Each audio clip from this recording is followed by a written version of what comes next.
Shooting থেকে হঠাৎ কেন বিরতি নিয়েছেন তৃণা? তাহলে কি মা হচ্ছেন তৃণা, নাকি অন্য কোনো কারণে কাজ বন্ধ রেখেছেন? মা হওয়ার বিষয়ে কি জানালেন অভিনেত্রী, চলুন জেনে নেওয়া যাক। তৃণা সাহা, ছোট পর্দায় এই নাম এখন বেশ পরিচিত। খোকাবাবু সিরিয়ালের হাত ধরে অভিনয় দুনিয়ায় পা রাখেন তৃণা। তারপর তাকে আর পিছনে ফিরে তাকাতে হয়নি। খড়কুটো, বালিঝড়, কলের বউ, লাভ আজকাল বিয়ের মতো ধারাবাহিকে অভিনয় করেছেন তৃণা। তার সব ধারাবাহিকই দর্শক মহলে বেশ জনপ্রিয়তা পেয়েছে। সম্প্রতি শেষ হয়েছে তৃণার লাভ আজকাল বিয়ে সিরিয়ালটি। আপাতত তাই কিছুদিনের বিরতি নিয়েছেন তৃণা।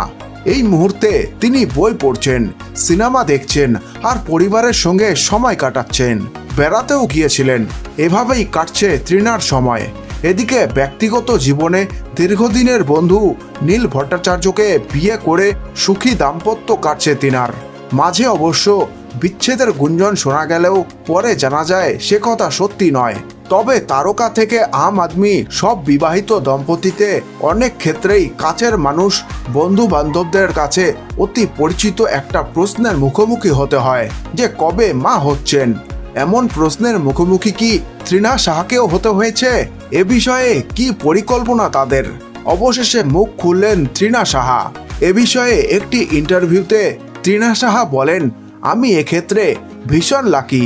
পরিবারের কোনো সদস্যই আমাকে বা নীলকে সন্তান নেওয়ার জন্য বলেন না, অন্তত এখনো বলেননি। বিষয়টা ওরা আমাদের ওপরই ছেড়ে দিয়েছেন। আর এখনই কি সন্তান নেব বলুন তো? আমি নিজেই তো খুব ছোট, আর নীল তো তার থেকেও ছোট। আমার পক্ষে দুজন সন্তানকে একসঙ্গে পালন করা তাই সম্ভব হবে না। একথা বলেই হেসে ফেলেন তৃণা। প্রসঙ্গত, কাজের ক্ষেত্রে নীল তৃণা দুজনেই সিরিয়ালের পাশাপাশি সিনেমার পর্দাতেও অভিনয় করে ফেলেছেন। তিলোত্তমা নামে একটি ছবিতে অভিনয় করেছেন নীল ও তৃণা দুজনেই।